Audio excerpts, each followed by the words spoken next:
जय हिंद लर्निंग मंत्रा के ऑनलाइन पाठशाला में आपका स्वागत है। मैं हूं विवेक मिश्र। साथियों, अपने पीछे वीडियो में हम लोगों ने भारत का सामान्य परिचय पढ़ा था और सामान्य परिचय में हम लोगों ने कुछ पॉइंट पर चर्चा कर ली है और आज के अपने इस वीडियो लेक्चर में हम लोग उसके आगे की चर्चा करेंगे। सबसे पहले हम यहाँ पर दो महत्वपूर्ण जो काल्पनिक रेखाएं भारत से होकर के गुजरती हैं, हम लोग पहले उसकी चर्चा करेंगे।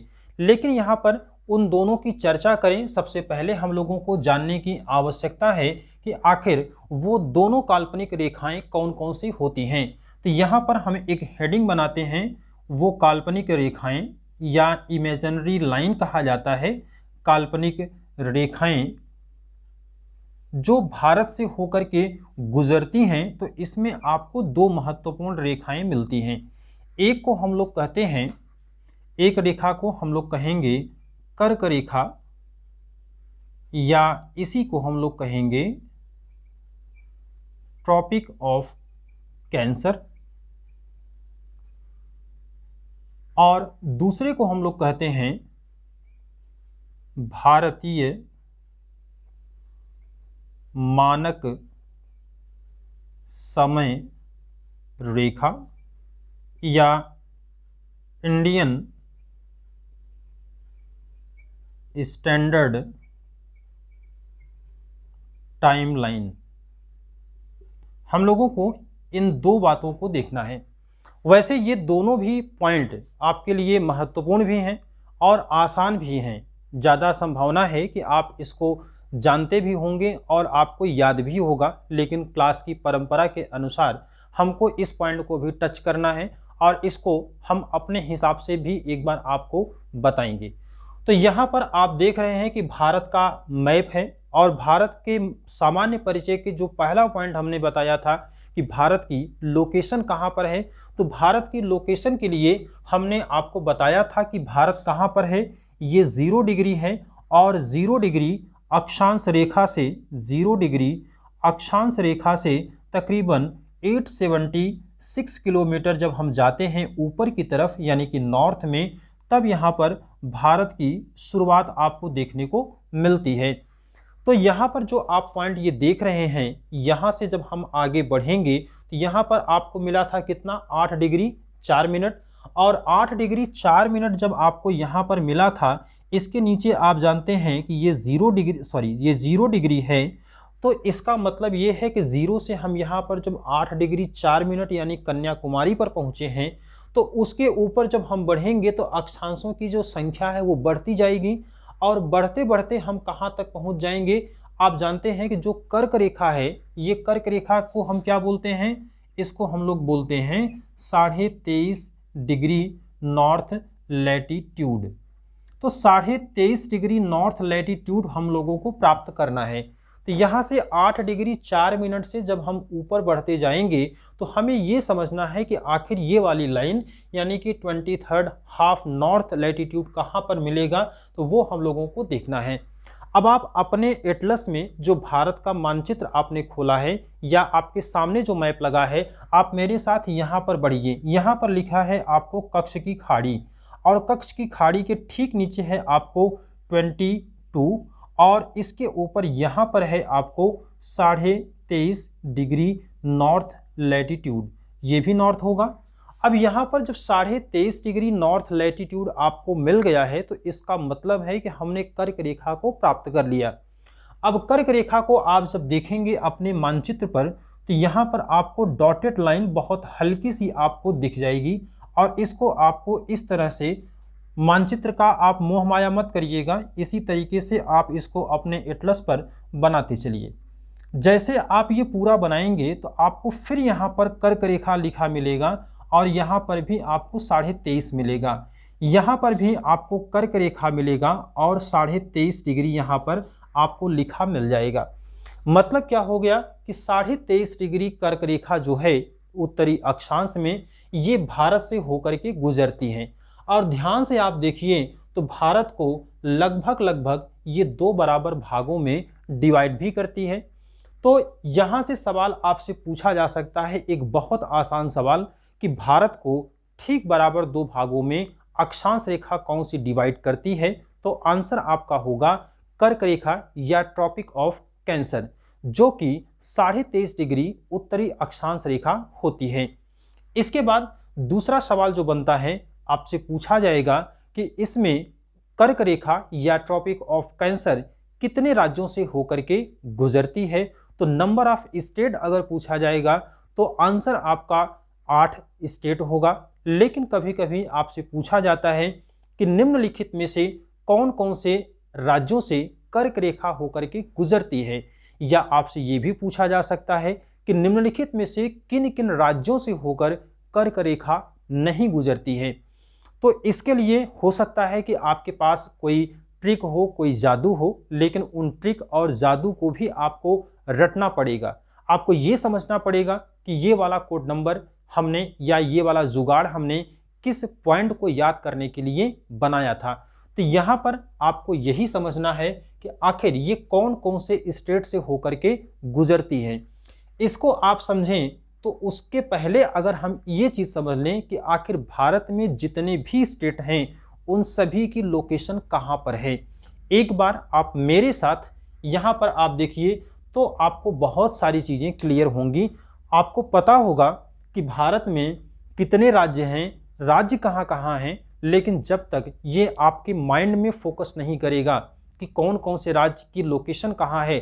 अगर आपसे पूछा जाए राजस्थान कहाँ है, आप बिना देखे अगर यहाँ हाथ रखेंगे तब तो समझ में आता है कि हाँ आपको पता है, लेकिन राजस्थान अगर यहाँ आपको न दिखाने के बजाय आप यहाँ दिखाना शुरू करेंगे तो उससे क्या होगा कि ये पता होगा कि आपको चीज़ें क्लियर नहीं हैं। आपको आता ज़रूर है लेकिन क्लियरिटी आपके साथ नहीं है। तो हमें ये देखना है कि हम क्लियर भी रहें। हमारे जो माइंड में एक पिक्चर बनती है भारत के मानचित्र की, उसके अनुसार कौन सा स्टेट कहाँ पर स्थित है ये आपको बहुत बखूबी आना चाहिए।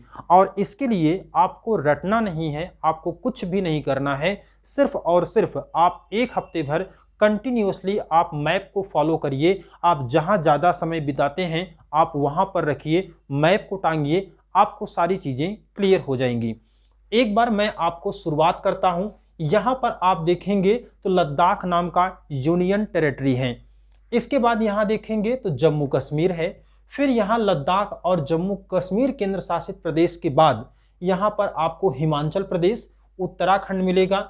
जम्मू आप ऐसे समझिए कि जम्मू कश्मीर, हिमाचल प्रदेश और उत्तराखंड, इसके बाद का जो एरिया है यहाँ पर नेपाल होता है। तो नेपाल तो हमारा स्टेट है नहीं, तो उसको हम अवॉइड करेंगे। फिर आगे बढ़ेंगे तो यहाँ पर हमको येलो कलर में सिक्किम मिलेगा, और सिक्किम के बाद जब बढ़ेंगे तो यहाँ पर अरुणाचल प्रदेश मिलेगा। कुछ समय के लिए हम नॉर्थ ईस्ट भारत को यहाँ पर हम छोड़ते हैं, उत्तर पूर्वी भारत को कुछ समय के लिए हम भूलते हैं। पहले हम मुख्य वाला जो क्षेत्र है उसके राज्यों की चर्चा करते हैं। यहाँ पर हमने देखा लद्दाख है, जम्मू कश्मीर, हिमाचल प्रदेश, उत्तराखंड। अब इसके बाद उत्तराखंड चूंकि उत्तर प्रदेश से अलग हुआ है तो इसलिए आपको ये एक सामान्य सा कॉमन सेंस है कि अगर उत्तराखंड यहाँ से अलग हुआ है तो इसी के पास में ही होगा। यहाँ पर नेपाल हो गया तो यहाँ पर उत्तर प्रदेश शुरू होगा, उसके बाद बिहार है। बिहार के बाद आप देखेंगे तो यहाँ पर एक पतली पट्टी के रूप में आपको ये दिख रहा होगा। तो ये वाला एरिया भी किसका है? पश्चिम बंगाल यानी वेस्ट बंगाल का है। फिर इसके बाद जब वेस्ट बंगाल से आएंगे तो आप किनारे किनारे पर बढ़ते चलिए तो पश्चिम बंगाल के बाद आपको ओडिशा मिलेगा। फिर यहाँ पर लंबा एक तटीय क्षेत्र बनाता है आंध्र प्रदेश। लेकिन ध्यान रखना है कि तटीय प्रदेशों में सबसे ज़्यादा लंबाई किसकी है?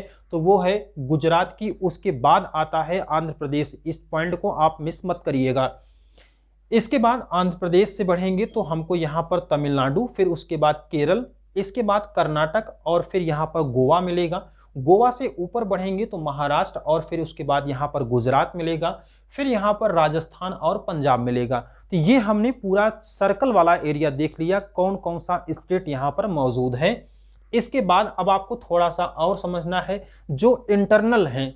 जैसे यहाँ पर आपको हरियाणा मिलेगा, यहीं पर आपको चंडीगढ़ मिल जाएगा। इसके बाद आप देखिए तो यहाँ पर मध्य प्रदेश मिलेगा। फिर इसके बाद आप देखेंगे तो यहाँ पर महाराष्ट्र के नीचे तेलंगाना मिलेगा। तेलंगाना के बाद यहाँ पर ऐसा कोई स्टेट नहीं है जो एकदम से पूरी तरह से इंटरनल हो।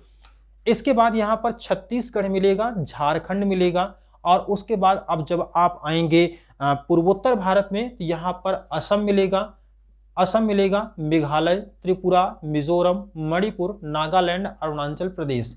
मैं आपको पूर्वोत्तर भारत में जो आपको कंफ्यूजन होता है, मैं इसको एक बार आपको बताता हूं कैसे आपको इसको लिखना है। जैसे यहाँ पर अगर आप लिखते हैं तो असम लिखते हैं, इसके नीचे मेघालय, असम, मेघालय, फिर यहाँ पर त्रिपुरा, फिर उसके बाद मिजोरम, उसके बाद मणिपुर, उसके बाद नागालैंड, और फिर उसके बाद यहाँ पर अरुणाचल प्रदेश। तो इस तरह से ये आप स्टेट को देख सकते हैं।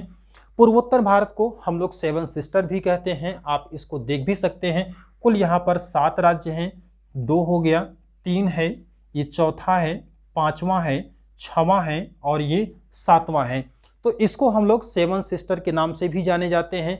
अक्सर आपसे एक सवाल पूछा जाता है कि निम्नलिखित में से कौन 7 सिस्टर में शामिल नहीं है, तो ध्यान रखिएगा कि सिक्किम जो है वो 7 सिस्टर में शामिल नहीं है, या वेस्ट बंगाल 7 सिस्टर में शामिल नहीं है। 7 सिस्टर से अगर कोई सवाल पूछा जाएगा तो आपको इन्हीं 7 में से देखना है, असम, मेघालय, त्रिपुरा, मिजोरम, मणिपुर, नागालैंड और अरुणाचल प्रदेश। तो यहाँ तक की बातें आपको ये क्लियर हुई। हमने पूरे स्टेट का एक ओवरव्यू भी देखा कि कौन कौन से स्टेट कहाँ कहाँ पर लोकेट हैं। अब हमको समझना है कि जो ये कर्क रेखा है, ट्रॉपिक ऑफ कैंसर, ये कितने राज्यों से होकर गुजरता है, तो वो 8 राज्यों से। लेकिन अब यहाँ पर राज्यों का नाम आपको समझना है। जब नाम आप समझेंगे तो यहाँ पर गुजरात है। अब आपको एकदम आराम से सोचना है कि गुजरात के बाद हमको कौन सा पड़ेगा, तो राजस्थान को देखिए यहाँ थोड़ा सा टच करता है। फिर इसके बाद यहाँ पर मध्य प्रदेश मिलेगा, इसके बाद ये छत्तीसगढ़ मिलेगा, फिर यहाँ पर झारखंड है, फिर इसके बाद पश्चिम बंगाल है, फिर त्रिपुरा है और उसके बाद मिजोरम है। तो यहाँ पर स्टेट की संख्या आप देख सकते हैं टोटल 8 है। बाकी चीज़ें आपको नोट्स में मिल जाएंगी, कौन सा स्टेट कितने दूरी तक है, कहाँ कहाँ तक है, कैसे है, कर्क रेखा क्या है, कर्क रेखा पर कौन से स्टेट हैं, उनकी कोड नंबर भी अगर आप बनाना चाहें तो उसको भी आप बना सकते हैं। तो कर्क रेखा भारत के किन राज्यों से होकर गुजरती है, इसकी चर्चा हमने कर लिया है।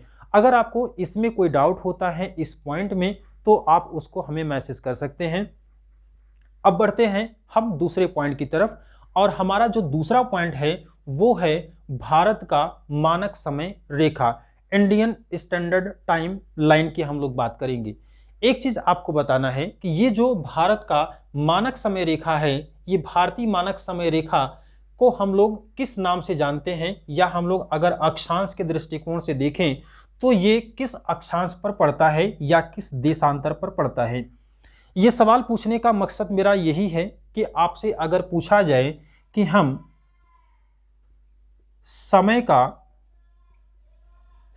का निर्धारण कैसे करेंगे या कैसे करते हैं, अगर ये सवाल आपसे पूछा जाए तो आपका आंसर क्या होगा।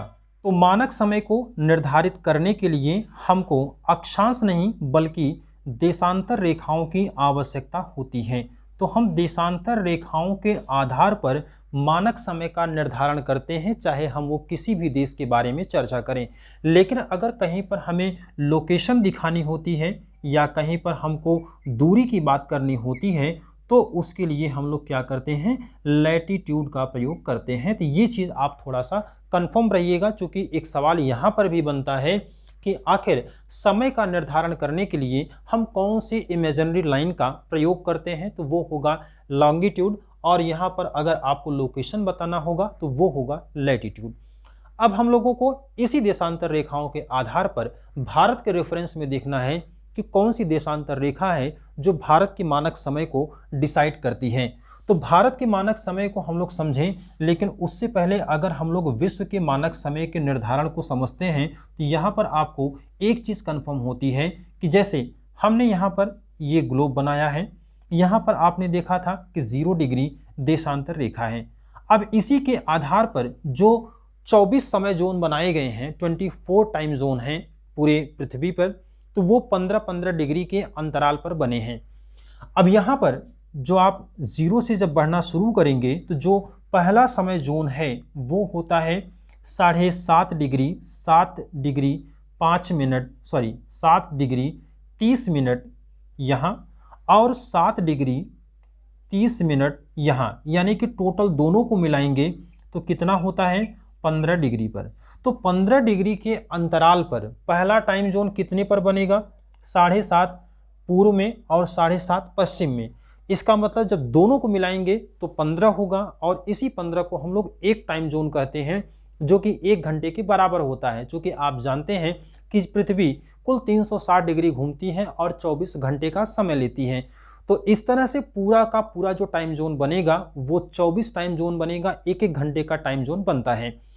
अब यहाँ से जब बढ़ेंगे 7.5 डिग्री, चूँकि भारत कहाँ पर है, ईस्ट में है। अब ईस्ट में अगर हम 7.5 से बढ़ना शुरू करेंगे तो जब 7.5 के बाद हम 15 ऐड करेंगे। अब आप ज़रा इसको ऐड करिए, 7 डिग्री 30 मिनट यहाँ पर है। अब हमको यहाँ पर 15 डिग्री ऐड करना है, 0 मिनट होगा। तो अब इसको जब 7 और 15 को ऐड करेंगे तो ये कितना होगा, 22 होगा और मिनट को जब जोड़ेंगे तो कितना होगा, 30 मिनट। तो जो आपको ये 22.5 डिग्री ईस्ट में देशांतर मिलेगा, उसी के आधार पर आप 15-15 ऐड करते जाएंगे और जब भारत में पहुंचेंगे यहाँ पर 82.5 डिग्री, यहाँ पर आप देखेंगे तो आपको 80 मिलेगा, यहाँ पर आप देखेंगे तो आपको 84 मिलेगा।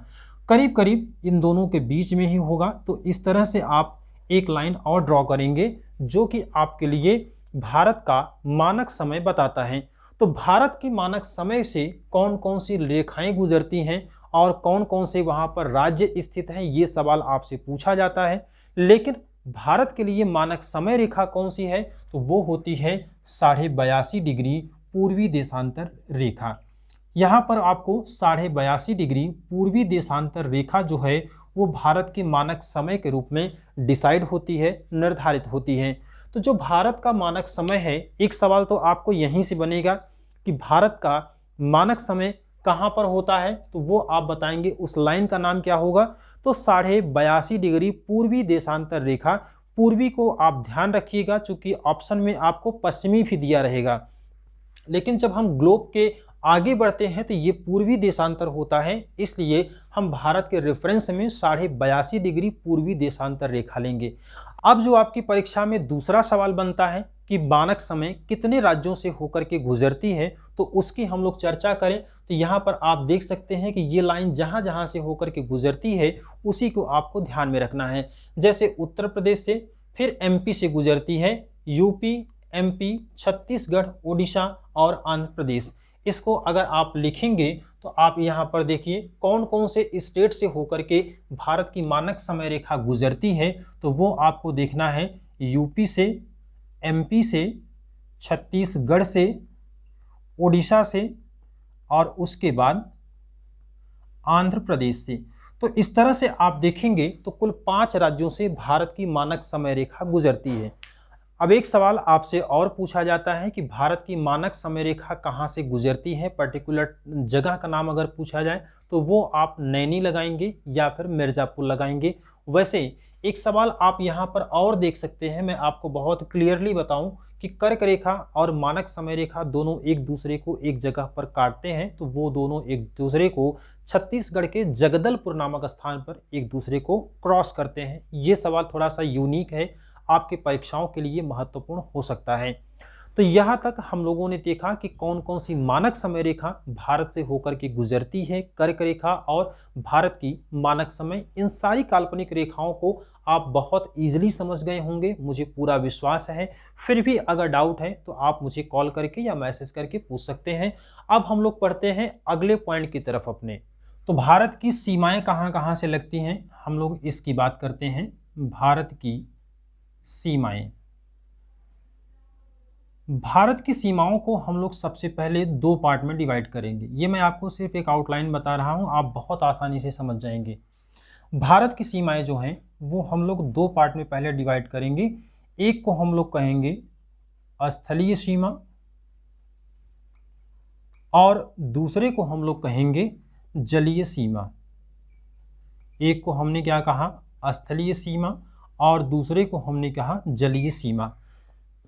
स्थलीय सीमा का मतलब है कि स्थल के साथ कौन कौन से लगे हैं।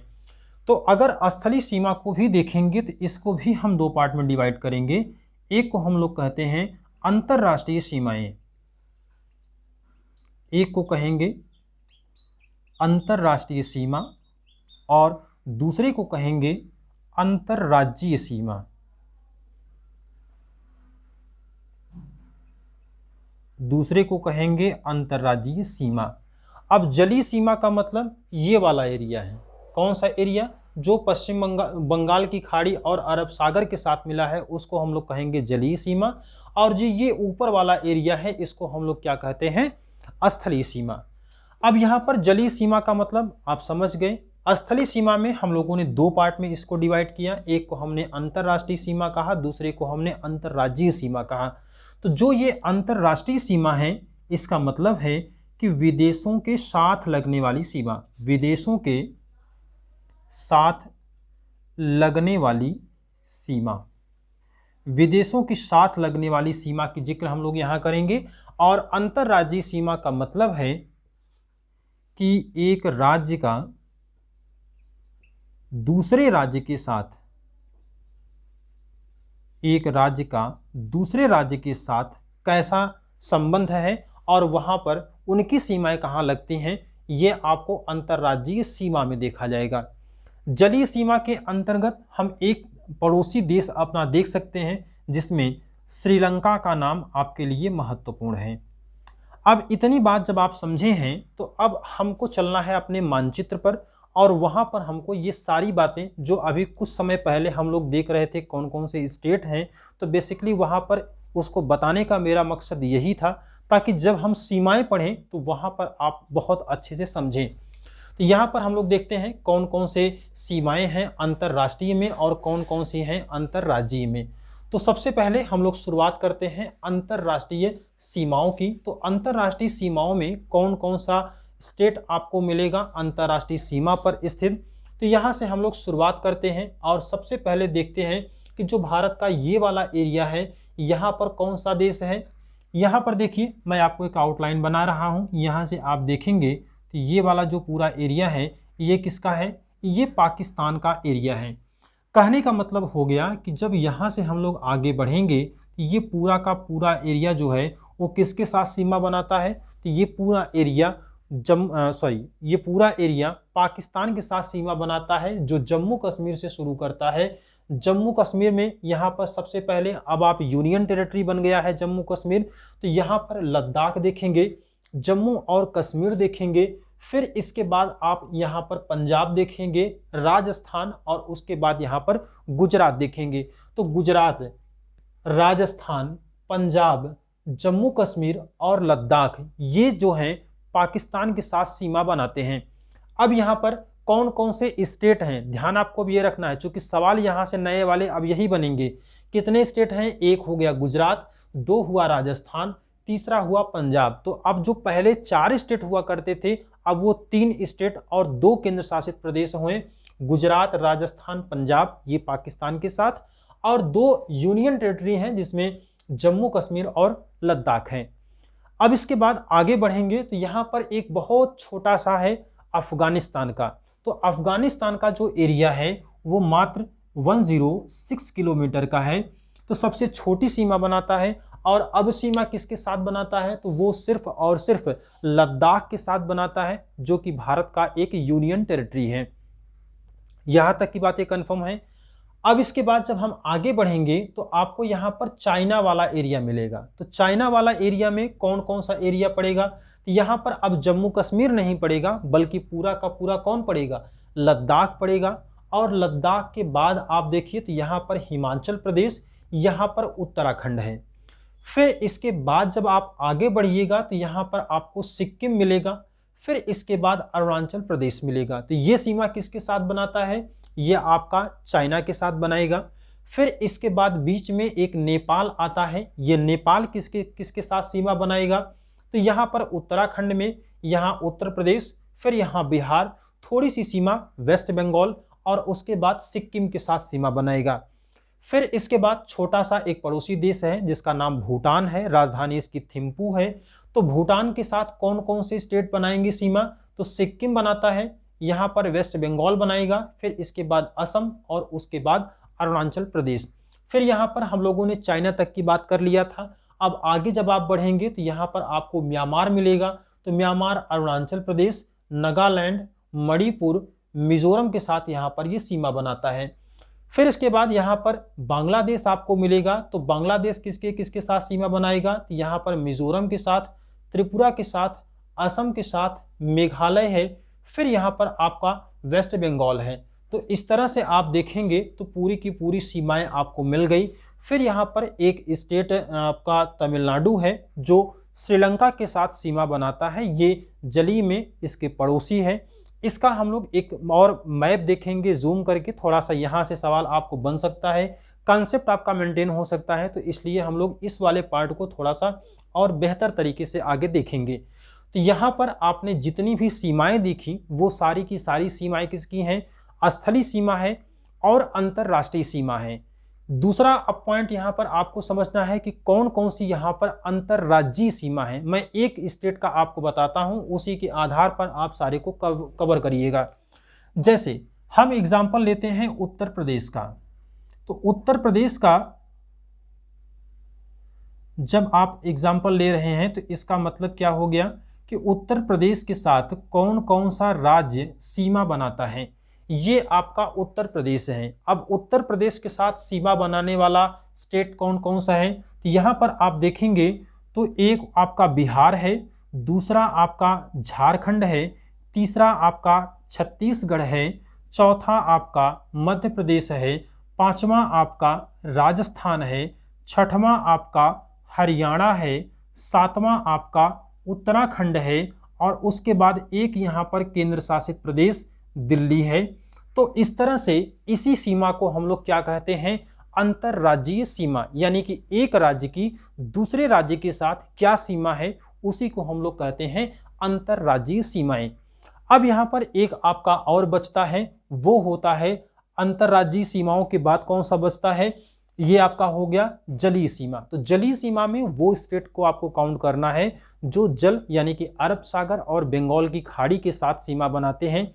इसकी चर्चा हम लोगों ने लास्ट क्लास में भी शायद किया था कि भारत के तटीय राज्य कौन कौन से हैं। तो तटीय राज्यों की संख्या जो है वो भारत में कुल 9 है और उन 9 राज्यों में आपको समझना है। आप देखिएगा तो इसमें आपसे सवाल और अच्छे अच्छे पूछे जाते हैं कि कौन कौन से राज्य हैं, सबसे ज़्यादा लंबी जलीय सीमा कौन बनाता है, सबसे कम कौन बनाता है। तो ये आपके लिए थोड़ा सा महत्वपूर्ण भी है, सवाल यहाँ से पूछे गए हैं, बहुत इजी भी है। तो ये हम आपको बताते हैं कि कौन कौन से स्टेट हैं। यहाँ आप मानचित्र पर जरा देखिए। सबसे पहले तो ये आपको पहला स्टेट मिलेगा गुजरात, दूसरा मिलेगा महाराष्ट्र, तीसरा मिलेगा गोवा, चौथा मिलेगा कर्नाटक, पांचवा मिलेगा केरल, छठवां मिलेगा तमिलनाडु, सातवां आंध्र प्रदेश, आठवां मिलेगा आपको ओडिशा और नौवां मिलेगा आपको वेस्ट बंगाल। तो यहाँ पर कुल 9 राज्य हैं जो कि भारत के तटीय क्षेत्रों में मौजूद हैं। इसको आप क्रम से लिखिएगा घटते हुए क्रम में। तो सबसे पहले आप लिखेंगे गुजरात को, उसके बाद आंध्र प्रदेश को, तीसरे पर आप लिखेंगे तमिलनाडु को, चौथे पर महाराष्ट्र, पांचवें पर केरल, छठवें पर ओडिशा, उसके बाद सातवें पर कर्नाटक, उसके बाद पश्चिम बंगाल और फिर उसके बाद 9वें पर गोवा। अब यहाँ पर ध्यान क्या रखना है, सबसे लंबी सीमा किसकी है? तो वो है गुजरात की। सबसे छोटी सीमा किसकी है? तो वो है गोवा की। अब यहाँ पर मुझे अभी अभी एक चीज़ बहुत अच्छी लगी कि आपको अगर इनका नंबरिंग याद है तो इसके आधार पर भी आप राज्यों का क्रम लगा सकते हैं। कैसे लगाते हैं मैं वो आपको बताता हूँ। गुजरात कितने नंबर पर है? 1 नंबर पर। उसके बाद आंध्र प्रदेश कितने नंबर पर है? तो यहाँ पर देखिए 7 नंबर पर। फिर उसके बाद तमिलनाडु कितने पर है, वहां देख के बताइए, 6 है। फिर महाराष्ट्र कितने पर है, 2 नंबर पर। केरल कितने पर है, 5 नंबर। ओडिशा कितने पर है, 7 नंबर। ओडिशा कितने पर है, 8 नंबर पे। उसके बाद कर्नाटक कितने पर है, 4 नंबर पे। पश्चिम बंगाल कितने पर है, 9 नंबर पर। और उसके बाद गोवा कितने पर है, यहाँ पर हमने लिखा है तो 3 नंबर पर।